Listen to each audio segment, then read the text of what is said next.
Everyone, welcome back to our channel. আমি সুজাতা অনেক অনেক ভালোবাসা দিয়ে আজকের ব্লগটা শুরু করলাম। দেখতেই পাচ্ছ আমাদের বাড়িতে নতুন সদস্যের জন্য নতুন ঘর তৈরি করা হয়েছে। দেখে কেমন লাগছে তোমরা একটু জানিও। পুরনো ঘরটার থেকে, পুরনো না, ওটা নতুনই ছিল, তাদের জন্য বাসস্থান নতুন করে বড় করে দেওয়া হয়েছে। আজকের নতুন চমক তোমাদের সামনে, আমাদের সদস্যদের, ছোট ছোট সদস্যদের নতুন ঘর। আর সকাল সকাল উঠে পড়েছি।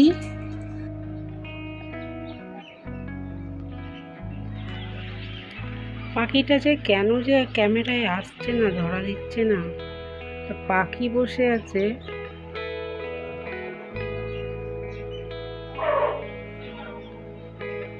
এখানে একটা পাখি বসে, এই ধরা দিয়েছে। মানে এমন কালারের সাথে কালো রঙের পাখি, তো পাখি আমি ঠিক বলতে পারছি না।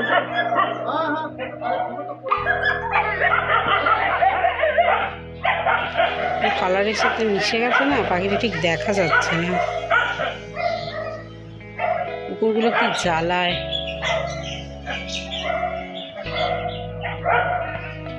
তো নতুন ঘর করে দেয়া হয়েছে, তাই আজকে আমাদের বাড়িতে স্পেশাল মেনু চিকেন কষা আর ভাত। আর কিচ্ছু করব না, যদি একটা কোনো বাটা করা যায় সেটা চেষ্টা। বাটাটা তোমাদের সাথে শেয়ার করব না, কিন্তু চিকেন কষাটা তোমাদের সাথে শেয়ার করছি। জল ছাড়া একদম চিকেন কষা বানাবো, টেস্টি করে গরম গরম ভাত, শুকনো শুকনো করে একদম গায়ে লাগা লাগা কষা করব। আমার সোনার আবদারে আজকে কিন্তু হচ্ছে চিকেন কষা, বুঝেছো? ভাত অলরেডি বসিয়ে দিয়েছি, মোটামুটি হব মতো হয়ে এসেছে। আর সোনা যেহেতু বলেছে আজকে চিকেন খাবে, তাই সোনার আবদারে হচ্ছে চিকেন কষা। যেহেতু তার ছোট ছোট ভাই বোনগুলো আছে না, ঘরেতে নতুন ঘর বানিয়ে দিয়েছে ওর বাবা, বলেছে বাবা বাবা করে ডাকছে আর মাম্মা মাম্মা করে ডাকছে নাকি মাছগুলো, জানো? এরকম বলছে, যখনই বলছে দেখবে আসো মাম্মা মাম্মা করে ডাকছে। ঠিক আছে, দেখি মাম্মা করে ডাকে কি না। বলছে হ্যাঁ ডাকছে, তুমি শুনতে পাও না। ঠিক আছে, কি আর বলা যাবে, ছোটো বাচ্চারা অনেক রকমের আবদার। আজকে একদম শুকনো শুকনো করে গায়ে লাগা লাগা করে চিকেন কষা আর জমিয়ে দুপুরবেলা খাওয়া হবে। একদম বাঙালিয়ানায় ভরপুর, শুধু মাছ খেলে হবে, বাঙালিরা চিকেন খেতেও জানে।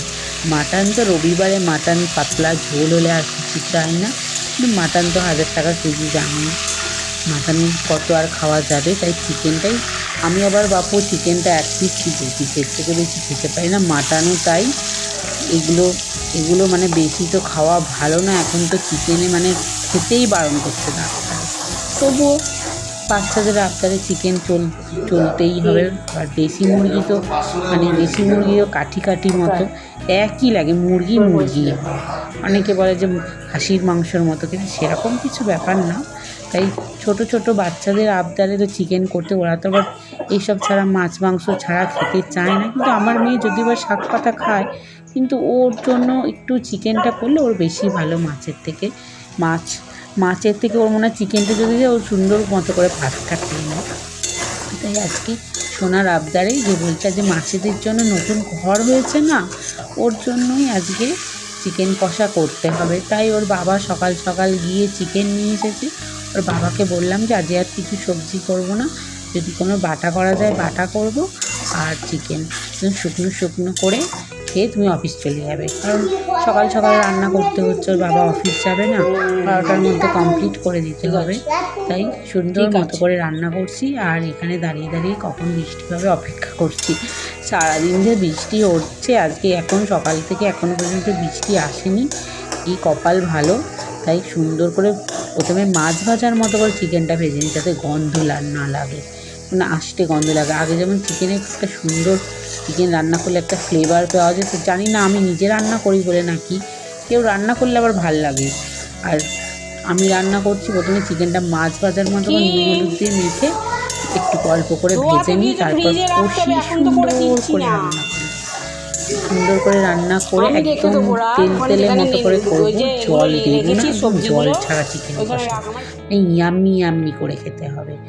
আর তারপরে আছে সোনার কি বলতো, ক্লাস আছে আবার আজকে, সোনাকে নিয়ে যেতে হবে তাইকোন্ডো ক্লাসে। সেই সবের জন্যই তাড়াহুড়ো করে অল্প স্বল্প রান্না করছি, যাতে সোনাকে দুপুরবেলা একটু পড়াতে বসতে পারি, তারপর ঘুমটুম পাড়িয়ে আবার বিকেলবেলা 5টার সময় ওকে খেলতে নিয়ে যাব। ওর জন্য অল্প রান্না করে একদম আমরা খেয়ে দিয়ে একটু ঘুমু করে দুপুরবেলা বেরোবো। বেশি রান্না করলে অনেকটা দেরি হয়ে যাবে না, ওর জন্য রান্নাটা সুন্দর করে করি তাহলে।